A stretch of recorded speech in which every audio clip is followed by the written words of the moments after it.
meninos e meninas, boa noite.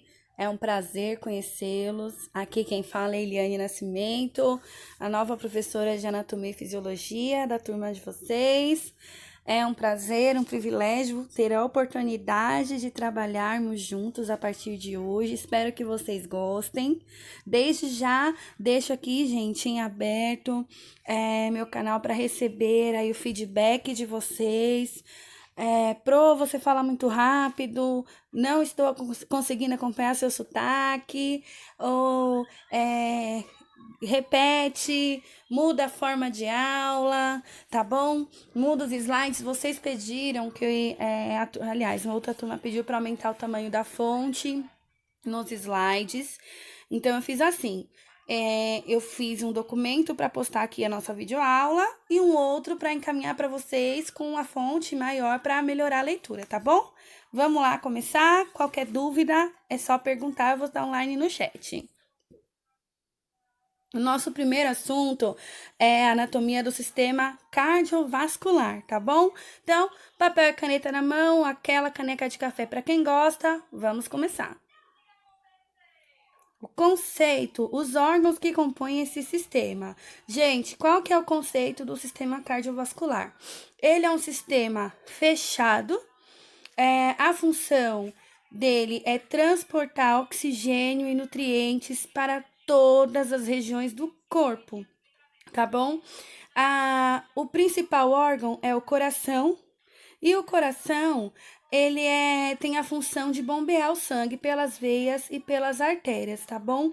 Os agentes de nutrição, os agentes de defesa, oxigênio, tudo isso é transportado pelo nosso sistema cardiovascular, circula pelo nosso corpo, bem como são encaminhados para os nossos órgãos que trabalham com metabolismo e filtragem, como fígado e rim. E o que não é bom, o próprio sistema circulatório, ele vai levar para os locais corretos para que sejam excretados as substâncias indesejadas, tá? Como vocês podem ver aí nessas imagens, o sistema cardiovascular, coração, veias e artérias, eles regem e regam todo o nosso corpo. Estão em todos os órgãos e em todos os tecidos. Claro que cada um, o coração é padrão, é único. No entanto, as artérias e as veias, elas se adequam, o tamanho delas se adequam à região, localização e função a qual eles fazem, inclusive os capilares, que são as menores unidades das veias, viu? E vamos lá conhecer primeiro o coração. Gente, o coração, ele é oco, né? Um órgão oco, é um músculo, né? Oco, ele é regido pelo sistema nervoso central e ele é independente. Ele funciona sem que você pense para que ele funcione, né? Ele é interdependente. Ele funciona como duas bombas, uma contrátil e uma propulsora, não são simultâneas, cada um ao seu tempo, mas é muito rápido, tá? Então, ele contrai e relaxa rapidamente, são os dois movimentos. Ele é oco para receber o sangue que vem do corpo, encaminhar para o pulmão, receber do pulmão e mandar de volta para o corpo, tá?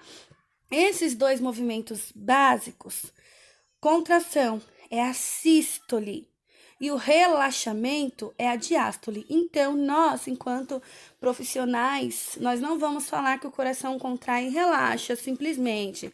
No nosso meio, nós falamos que o coração, ele tem a sístole e a diástole, tá bom? Professora, eu vou aprender tudo hoje, eu vou decorar tudo hoje? Não. Tenha calma, nós vamos desenvolvendo com o tempo, nós acostumamos com os termos e com o passar dos dias vocês vão ver que vai ser natural. Quando eu falar, gente, me fala aí a pressão da sístole do seu paciente, vocês já vão saber que é a pressão da contração, que é a pressão alta. O coração, ele também é dividido em 4 câmaras, 4 espaços, E ele, para que esses espaços recebam, encaminhem, recebam de volta e encaminhem novamente o sangue no momento correto, essas 4 câmaras, elas são organizadas e possuem 4 válvulas, que vão fazer com que esse fluxo ele aconteça da forma correta, tá bom? Ao contrário do que diz a música, ele não fica do lado esquerdo do peito e nem foi feito para guardar amigos. Olha lá, infelizmente, vamos mudar essa concepção. O coração, gente, ele fica posicionado no mediastino, que podemos dizer que é o centro do tórax mesmo, tá? Ele está entre os pulmões, posterior ao osso externo, ou seja, quando eu olho uma pessoa de frente para mim, o coração está posterior, ou seja, atrás do osso externo, anterior à traqueia e o esôfago. Quer dizer que essa pessoa que está de frente para mim, o coração dela está, como de todos nós, entre os pulmões, atrás do osso externo, na frente do esôfago, da traqueia e da artéria aorta descendente e superior, ou seja, em cima do diafragma. E ele não está do lado esquerdo do peito, mas o seu ápice, que é essa ponta mais afunilada embaixo do pulmão, está voltado para a esquerda. Então, os nossos corações, eles estão no mediastino, com o ápice voltado à esquerda, tá bom? E ele serve para receber e bombear sangue. Mas é claro que quando nós vemos aquela pessoa que nós amamos, aquela paixão, ou quando dá saudade do amigo, nós sentimos alterações no coração. Por quê, gente? São os hormônios. E os hormônios, eles vão para a circulação, eles vão atuar no sistema nervoso central e faz com que o seu coração, ele bombeie sangue um pouquinho mais rápido. Então, os seus amigos, eles não estão guardados ali, mas eles fazem com que o seu coração, ele mude um pouquinho, viu? E isso é bom sinal. Olá, gente, para vocês entenderem o que eu falei. Ó, tá vendo? Estão vendo aí os pulmões? O mediastino, aqui na primeira imagem, de frente para você, do lado esquerdo, você vai ver o mediastino em cima, fechado. Embaixo, nós temos um corte anatômico frontal. Quer dizer que foi cortado de frente para você ver a imagem como é dentro. Nessa imagem, inclusive, eles afastaram os pulmões com puxadores. Nós podemos ver nessa imagem até as costelas na lateral, né?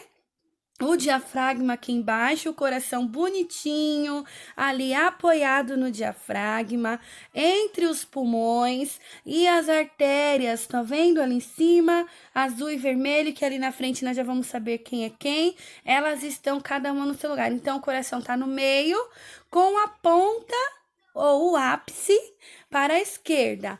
E nessa imagem que nós temos aqui, gente, do lado direito, é aquela definição que eu falei. O meu coração, ele está posterior ao osso externo, anterior à traqueia, à aorta descendente ao esôfago e acima do diafragma, apoiado no diafragma. Inclusive, aqui abaixo do osso externo, nós temos as costelas, as cartilagens intercostais, que são as chamadas costelas flutuantes. E ó, vamos lá. Nós já vimos onde o nosso coração está. Agora, ele fica ali entre os pulmões, apoiado no diafragma, mas ele não está solto. Ele está protegido tanto pelo nosso osso do externo, porque o osso do externo, ele vai proteger o seu coração de traumas. No entanto, também, vocês vão aprender mais para frente, em urgência e emergência, que numa parada cardíaca, ao final do osso do externo tem o processo tifoide, e essa própria proteção que você vai usar para incentivar que os batimentos cardíacos voltem no caso de uma parada, tá bom? E esse coração, os nossos corações, eles estão protegidos por uma membrana fibrosa, uma bolsa. E essa bolsa, ela se chama pericárdio, tá bom? Ele recobre e protege o coração e também as artérias e os vasos que fazem parte do coração, que fazem o funcionamento cardíaco, tá bom? Então, o coração, ele está dentro do pericárdio. E o pericárdio, ele é por fora, por um tecido fibroso, mais firme e resistente, né? E por dentro tem a membrana interna do pericárdio, ela tem um fluido seroso, um líquido seroso, para manter a umidade e manter, inclusive, gente, para evitar, inclusive, a tração, né? Que é assim a pancada.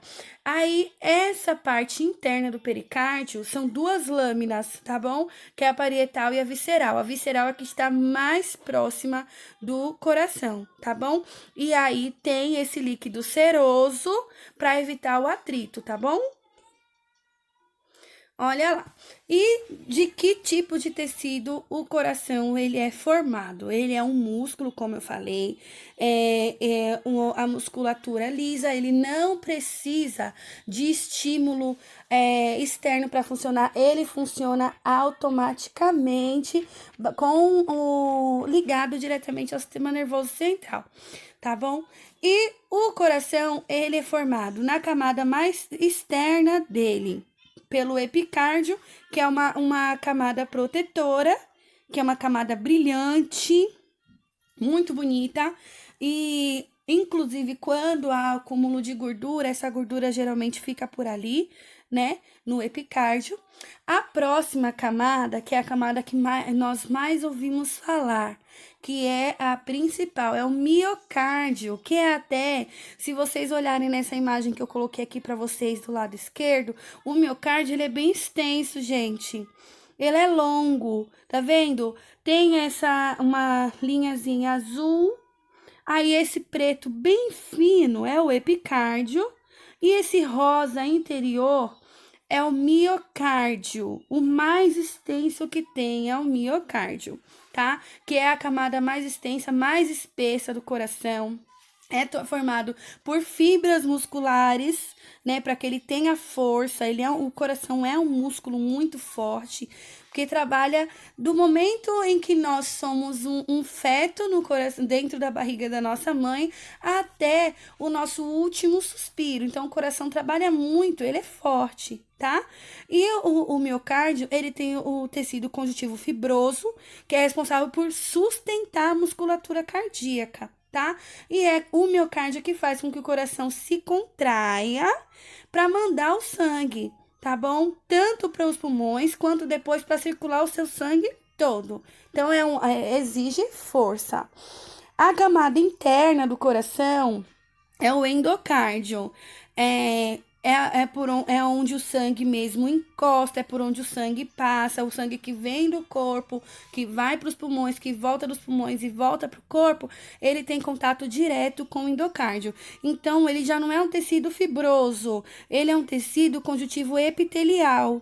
Então, ele é liso, brilhante, né? E ele recobre tanto o coração quanto as paredes das artérias e dos ventrículos, tá bom?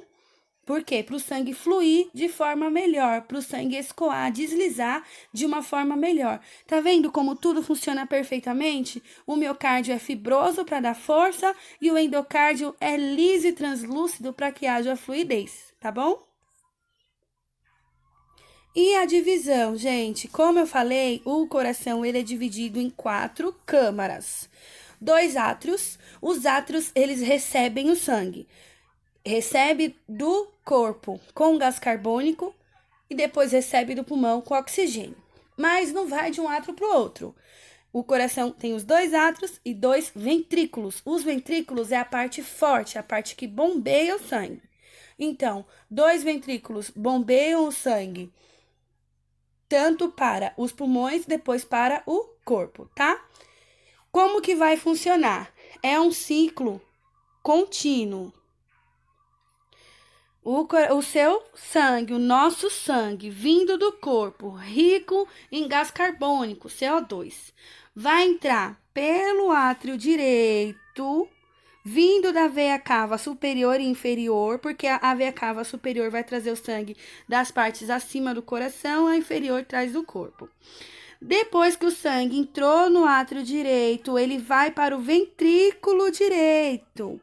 Esse ventrículo vai mandar o sangue para os pulmões, pela artéria pulmonar direita e esquerda.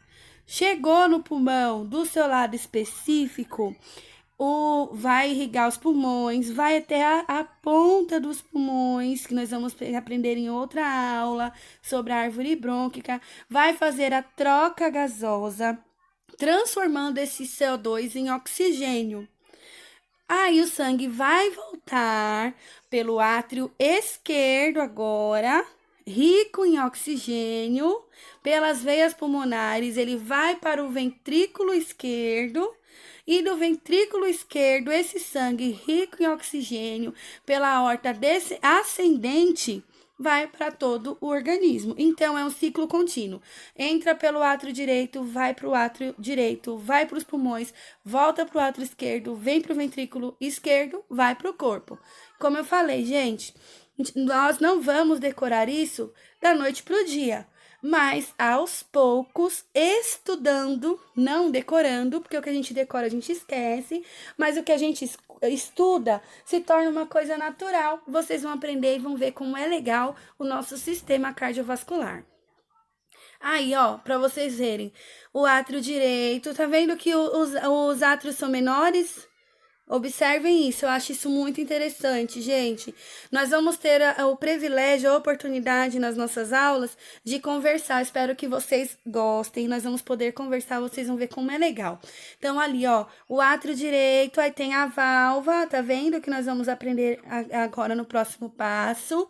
Aí sobe, vai para os pulmões, volta ali pelo átrio esquerdo. Vocês estão observando que o átrio esquerdo, ele mostra ser maior que o átrio direito? E o átrio direito, ele tem um formato um pouco mais achatado e o esquerdo mais arredondado. Estão vendo? O ventrículo da mesma forma, os ventrículos são maiores e mais compridos. E lembram que eu falei para vocês que o endocárdio, ele é epitelial, ele é brilhante, liso, olha lá que bonito. E o miocárdio é esse mais fosco, essa região mais espessa, viu, gente? Conseguiram ver como é lindo o nosso coração por dentro? Perfeito! A criação é perfeita. E agora as válvulas. Gente, como eu falei, o sangue ele não pode se misturar. O sangue com gás carbônico que veio do corpo para ser tratado, para ser filtrado, ele não pode se misturar com o seu sangue que já foi filtrado e tem oxigênio para te nutrir novamente, né? Então, para isso, quando cada câmara do coração se contrai, ela manda uma porção de sangue para o ventrículo ou para fora do coração, né? Para não ter mistura nem volta, existem as válvulas. Aí vocês estão vendo? Olhando aqui nesse corte transversal, né? Nós temos as 4 válvulas fechadas. Vocês estão vendo aí para vocês verem primeiro. A tricúspide aqui do lado esquerdo, do lado esquerdo de nós que estamos olhando para a tela, tá, gente? A válvula tricúspide que está no átrio direito, que é a válvula que vai receber o sangue vindo do corpo.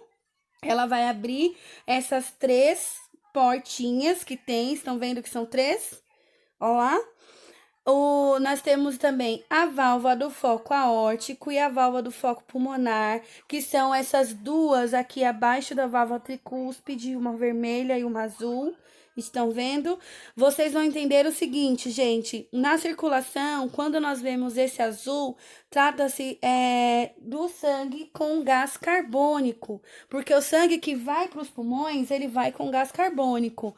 O sangue que volta dos pulmões, ele volta com oxigênio, então vai ser o vermelho, tá bom?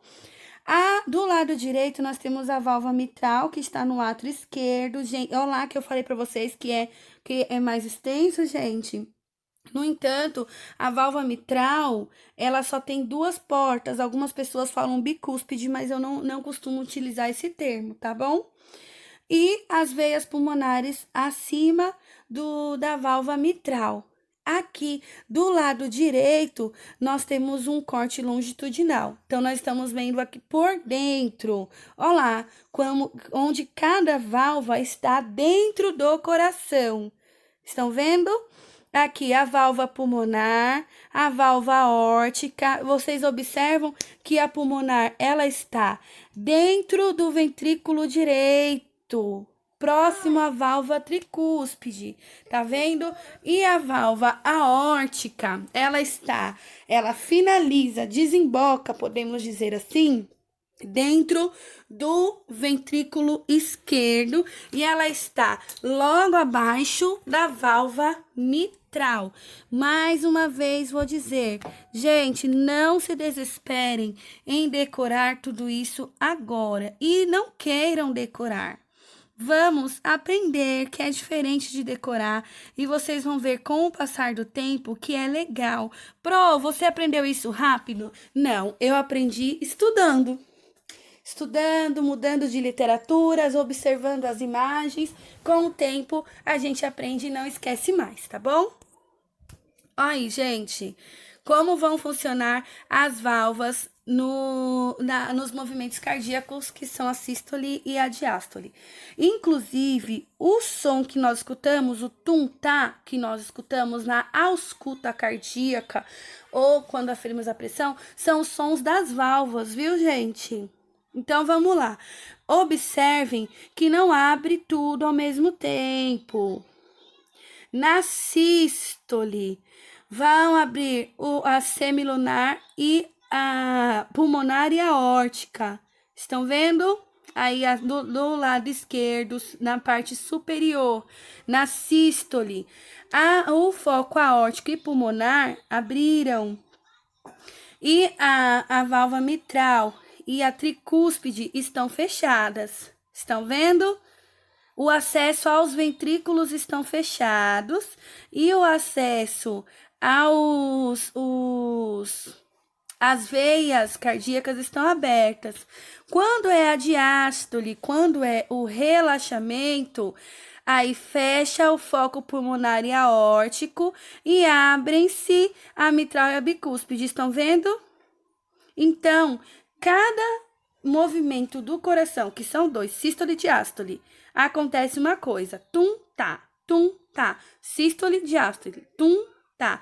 O nosso coração não bate tum, igual nós aprendemos no filme. Tem até aquele filme ótimo, Dirty Dancing, que ele usa o batimento cardíaco para ensinar a pessoa a dançar e ele faz tum, né? Mas não, o nosso coração ele bate tá. E nós vamos, inclusive, aprender a contar os batimentos cardíacos, aprender a contar o nosso tum-tá em breve, tá bom? Vamos lá.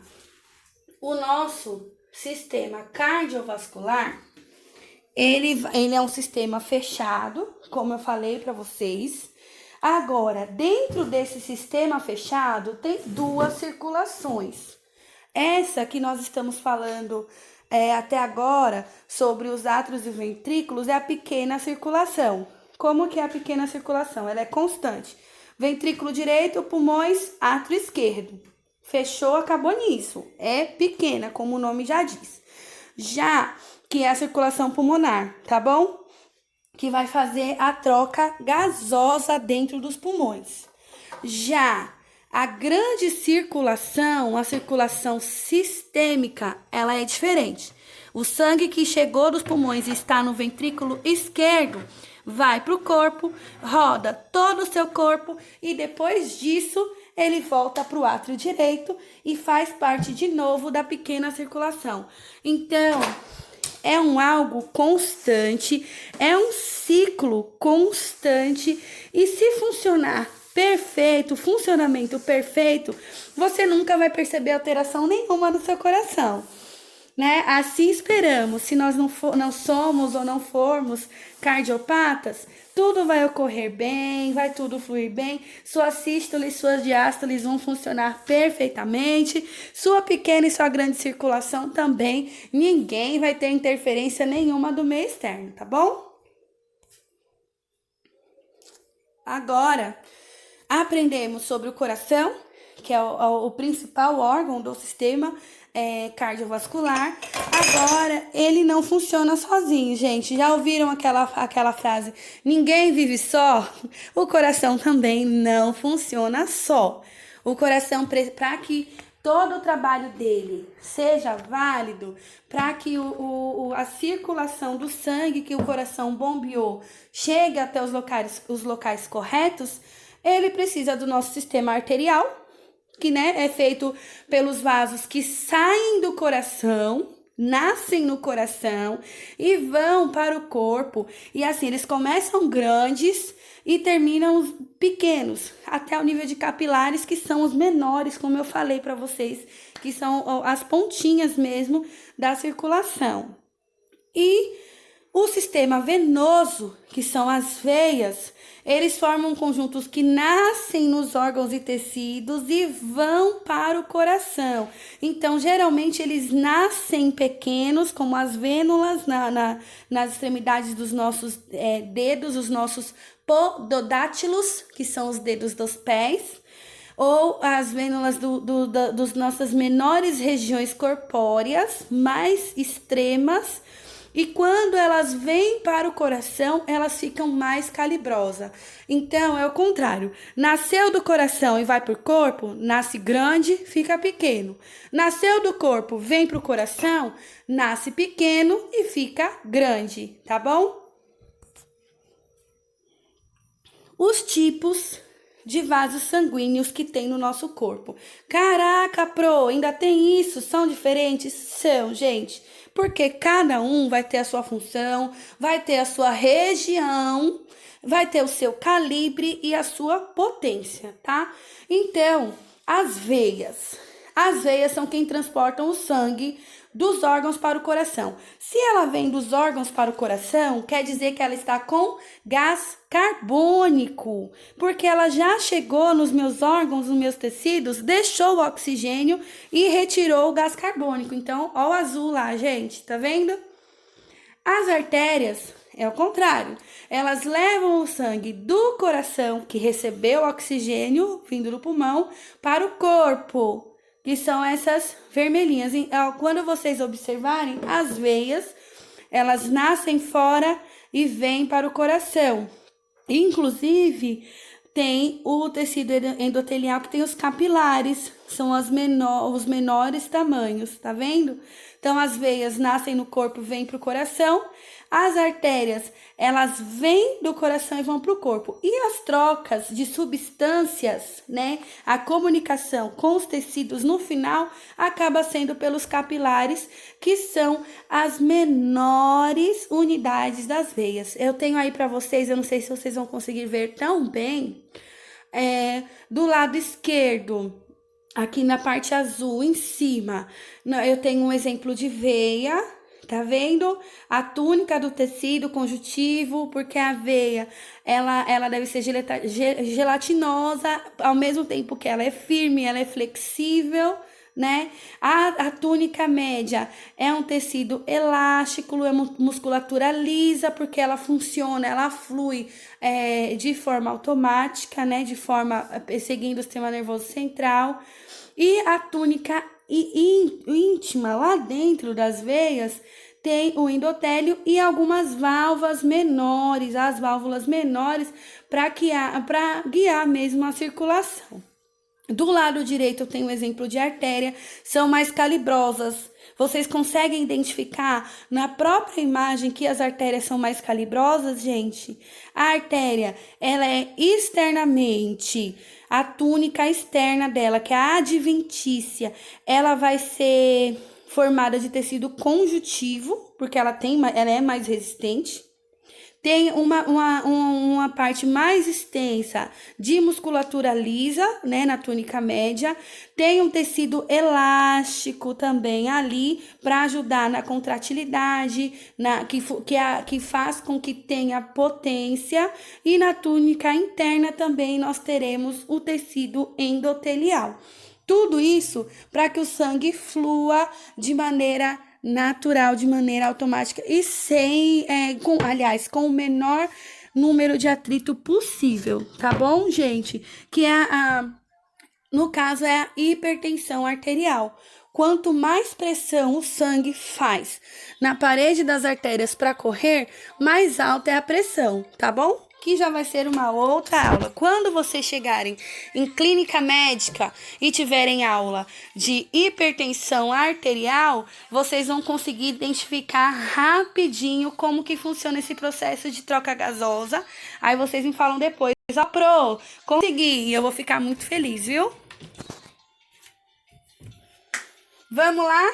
Entendemos anatomicamente como funciona o nosso sistema cardiovascular. Gente, claro que eu estou online com vocês no chat para esclarecer as dúvidas e vou dizer novamente: não se desesperem achando que tem que decorar, que é aprender tudo de uma vez. Acima de tudo, coloquem na mente de vocês que vocês não querem decorar, vocês querem aprender, tá bom? Aí, quais são os fatores de risco? Nós aprendemos agora como que funciona corretamente o nosso sistema cardiovascular. Quando você conhece o funcionamento correto, você sabe o que está errado. E se estiver algo errado, algumas coisas ruins podem acontecer. Como eu falei para vocês, se alguma coisa estiver errado, vai causar algum problema. Então, se o nosso sistema cardiovascular, né, o sistema cardiovascular do nosso paciente não estiver funcionando bonitinho, redondinho, da forma como nós aprendemos, existem alguns fatores de risco e podem gerar algumas doenças, algumas comorbidades, e nós vamos ver as principais agora, tá bom? E vocês vão ver que com o passar do tempo, quando você escutar algo sobre alguma patologia, você já vai conseguir vincular de que sistema ela é, tá bom? Vamos lá. Quais são os fatores de risco? Nós temos os fatores independentes que nós não conseguimos influenciar, mas nós podemos amenizar, que são os fatores hereditários, né? Pai e mãe já tem algum problema, então aumenta a chance, né? Há uma questão genética, alguma anomalia, uma formação genética, aumenta a chance. A idade, principalmente a partir de 55 anos, e o sexo, homens a partir de 55 anos, são mais propensos a desenvolver algum problema cardiovascular, tá? E a genética, né, gente? Inclusive, quando se diz respeito à etnia, negros têm maior possibilidade de desenvolver alguns problemas por causa da genética, alguns fatores socioeconômicos também, né? Infelizmente, culturais, né? E regionais, tá bom? Então, infelizmente, tem essa questão para os negros. E quais são os fatores que são influenciados? Fatores causadores por estilo de vida. O fumo, que é uma droga mortal para praticamente todos os sistemas, mas para o sistema cardiovascular e respiratório principalmente. O sedentarismo, porque hoje você tem a possibilidade de fazer meia horinha de caminhada, baixar um aplicativo no celular, treinar 10 minutos. Isso salva a sua vida, né? A obesidade, que acaba trazendo um maior uso para os sistemas, uma maior pressão para o sistema cardiovascular e desenvolve outras comorbidades através da obesidade. A hipertensão arterial sistêmica, que é um problema de saúde pública, gente, no Brasil. Hipertensão é uma das principais doenças causadoras de acidente vascular cerebral, que hoje, o AVC hoje, é responsável por 70% das mortes no Brasil, tá bom? E a diabetes também pode ser influenciada pelo nosso estilo de vida, má alimentação, maus hábitos de vida. Gente, a falta de sono também é uma influência do estilo de vida que pode causar comorbidades no sistema cardiovascular, então é um fator de risco também. Vamos agora lá a algumas das patologias. Hipertensão arterial sistêmica, a famosa pressão alta. Gente, se pro sangue fluir perfeitamente pela nossa circulação, existe até um tecido próprio, liso, brilhante, que não é rígido para não atrapalhar, né? É porque o sangue ele deve correr solto. né, na nossa circulação. E os valores normais, uma média, tá bom? Uma média nacional de valores normais é de 120 por 80 milímetros de mercúrio, né, que é o famoso 12/8. Tá? A pressão arterial sistêmica, o normal, com tudo redondinho, o sistema cardiovascular, a pequena circulação e a grande circulação funcionando direitinho, um adulto vai ter uma PAI de 12/8. Claro que eu tenho uma pessoa com um 110/60, que é 11/6, mas ela pode ser mais baixa, mais magra, né? A genética, a anatomia da pessoa também vai contar. Então, 12/8, gente, é uma média.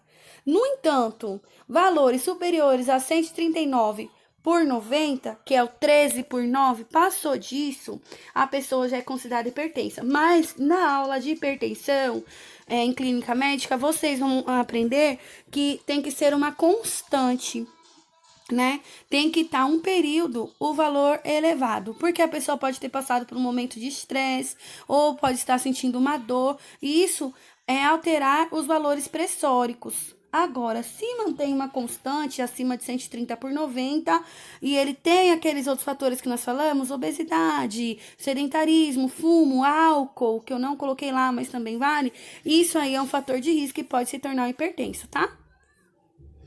O aneurisma. Eu até circulei aí em amarelo para vocês. O aneurisma é uma dilatação da veia, é quando ela relaxa, fica flácida, né? E o risco do aneurisma, gente, é a ruptura, porque ela vai provocar uma hemorragia interna.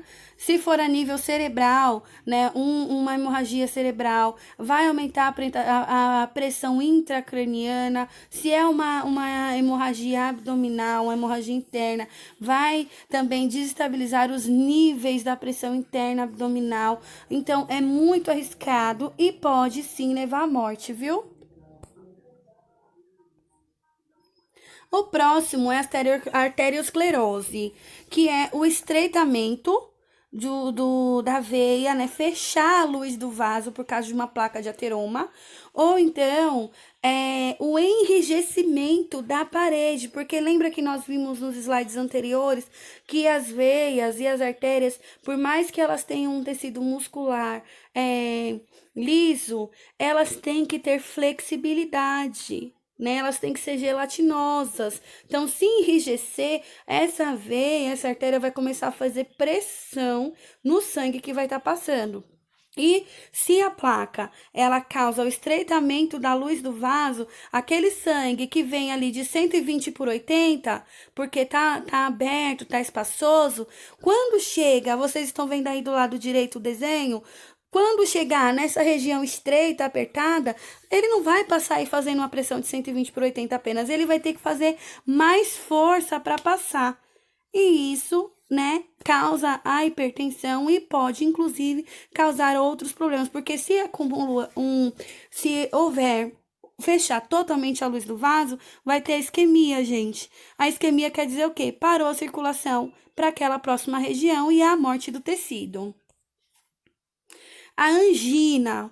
O que é a angina? A dor no peito que irradia pro braço esquerdo, por causa do ápice, né, pulmonar, por causa das artérias, do ápice do coração, desculpa, gente. E por causa das artérias, essa dor, ela vai irradiar para o braço, né? E é uma dor por causa da diminuição do oxigênio no músculo cardíaco, porque o coração, ele bombeia sangue para o corpo todo, inclusive para si próprio, ele auto se nutre. Se vocês olharem nessa imagem aí do lado esquerdo, do lado direito, vocês vão ver que tem as veias, né, as arteríolas que nutrem o tecido do coração. E se falta oxigênio, se tem uma placa de ateroma, se tem uma isquemia em algum desses lugares, né, que vai atrapalhar na condução do sangue para o coração, vai causar angina, que é essa dor, tá bom? Gente, é uma dor muito forte. Estudos dizem que chega a ser insuportável, né? Para doer mais que a angina, só o próprio infarto, que diz os estudos que é uma dor rápida, mas que em alguns casos, né, por exemplo, o infarto fulminante, é uma dor assim que a pessoa realmente não vai suportar. E ele é o nosso próximo assunto. O infarto do miocárdio.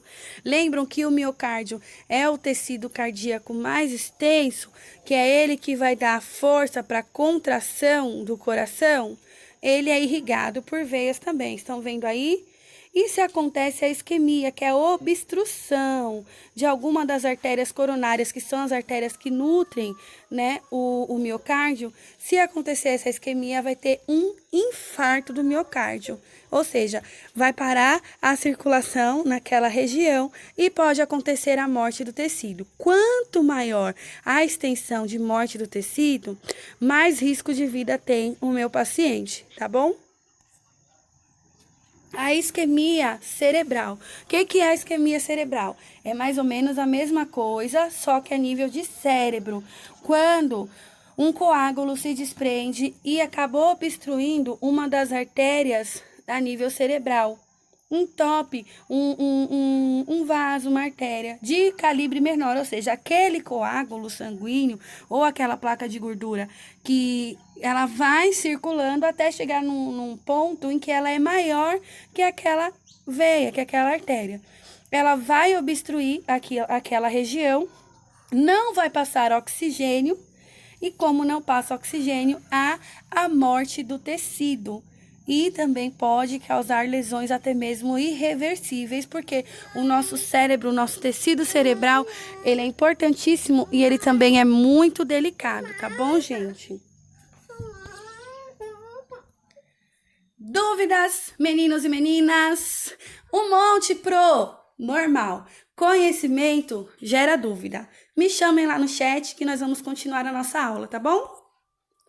Essa aqui foi a nossa primeira aula. Até a próxima. Espero que vocês tenham gostado e aguardo aí a resposta de vocês. Um abraço, uma ótima semana para todos. Beijo, meninos e meninas.